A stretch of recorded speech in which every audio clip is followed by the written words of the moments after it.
Okay, so I want to start today's deep dive with a confession. Not mine, actually, but a confession from the source material we are looking at today. And I have to say, when I first read this, it didn't just feel like reading an article. It felt like someone had hidden a camera in my home office and was just watching me ruin my life. Wow. Okay. That's a pretty dramatic start. But considering the subject matter, I don't think you're alone in feeling that way at all. Yeah, I don't think I am. The source starts with this five-word sentence that just lands like an absolute punch to the gut. It says, I was becoming a zombie. It's stark. And we are not talking about the movie kind of zombie here. We're talking about the modern knowledge worker's condition. Right. The source for our deep dive today is a personal account. The file is titled 2026-03-0410 Enigma Human. It's written by a builder, a founder, someone who, by all traditional metrics, is highly successful. But the picture they paint of their daily life is, well, it's honestly bleak. It's beyond bleak. It's incredibly relatable, which is the scary part for you and me and anyone listening. They describe the routine, right? 12 hours a day, glued to a screen, the sun comes up, the sun goes down, and you are just there, sitting, staring, clicking. Exactly. And the core tension here, the real conflict, isn't that their business is failing or they're going broke. The crisis is completely internal. It's a crisis of presence. Yeah. The author describes this sensation of being physically present in the room with their family, but mentally. Mentally, they're completely absent. They're floating somewhere in the cloud, debugging code in their head. And that is exactly our hook for today, because we aren't just talking about, productivity hacks or how to squeeze an extra 45 minutes out of your day to do more work. We are talking about breaking what the author calls screen slavery. Screen slavery. That's a highly provocative term. It really is. And honestly, my knee-jerk reaction when I first saw that phrase was to roll my eyes a little bit. It sounds a bit dramatic, doesn't it? Like, Yeah. oh, woe is me, I have to look at a computer for work. I mean, that's the job, right? Right, that's what we signed up for. Exactly. We're knowledge workers. We don't lay bricks. We move pixels.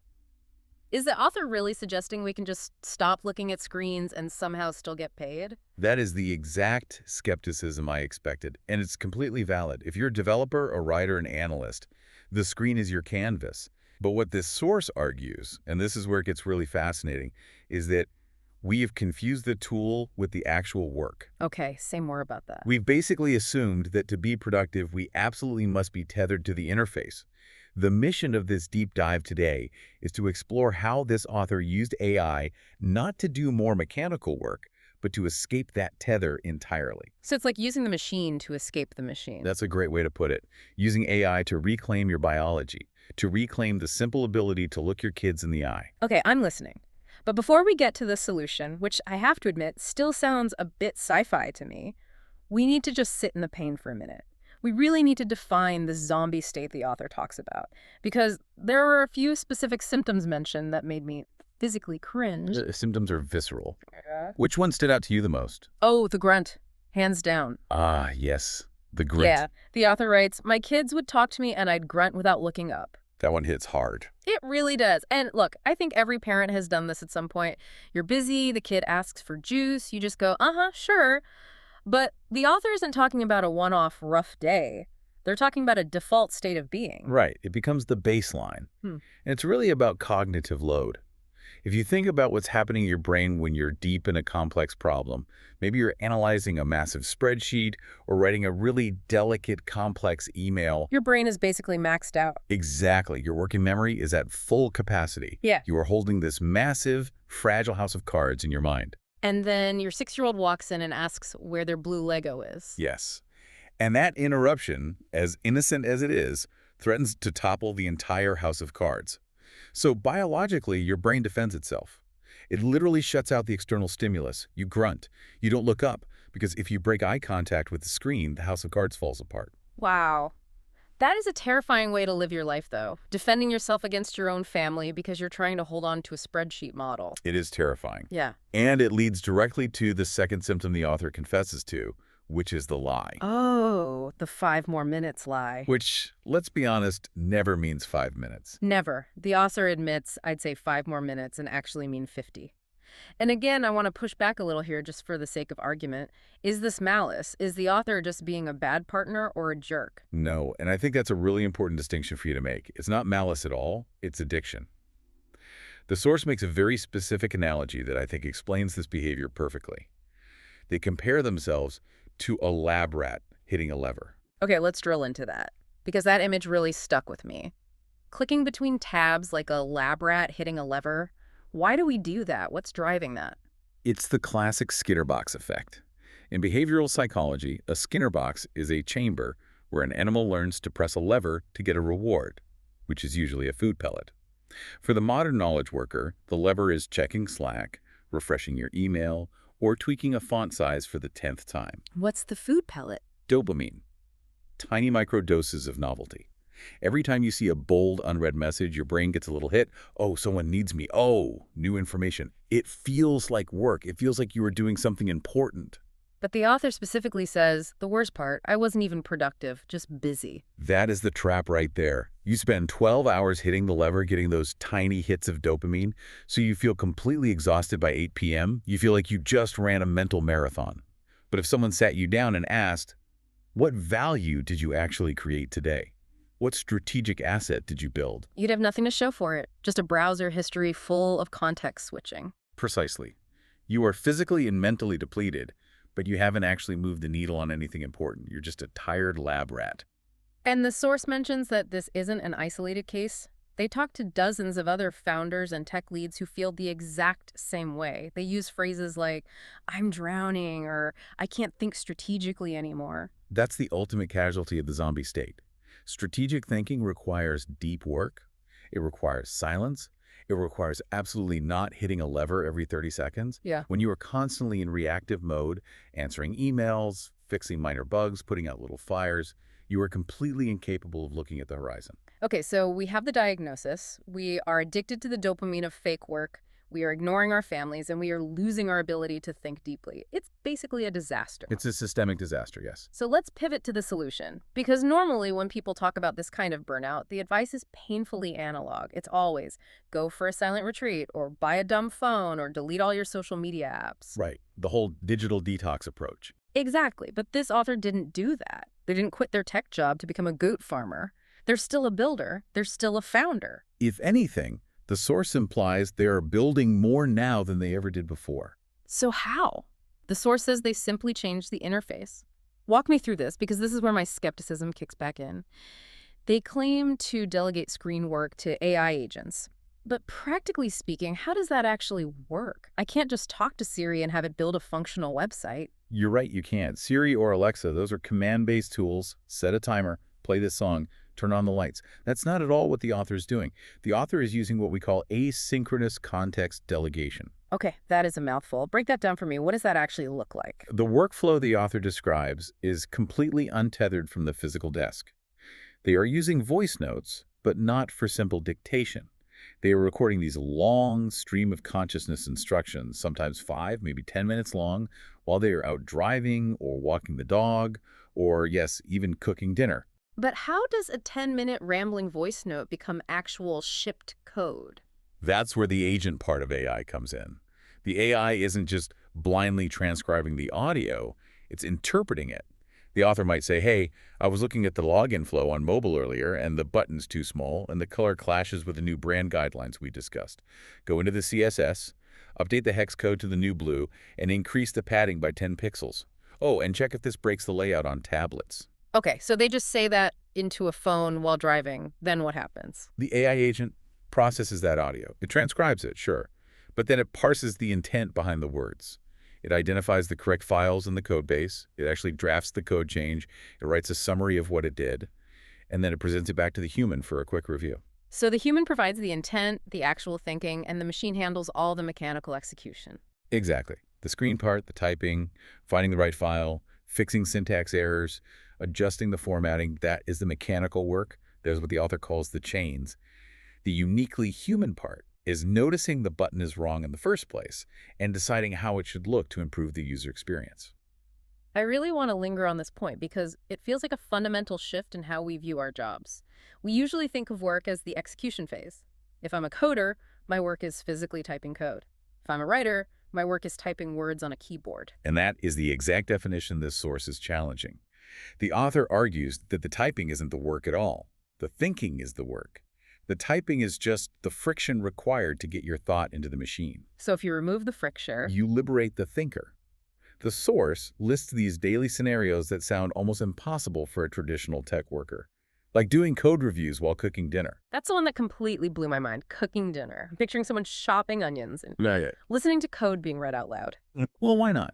If the agent can summarize the pull request, saying something like, okay, I've updated the login button, but it caused a conflict in the user settings file, the human can listen to that, visualize the logic of the app, and just reply, okay, ignore the settings file for now, just force the update on login page. Wow! You're basically directing the orchestra instead of playing the violin yourself. That is the perfect analogy. You are the conductor. Your hands are completely free. You are chopping vegetables, you're making food for your family, but you are effectively managing a team of software engineers.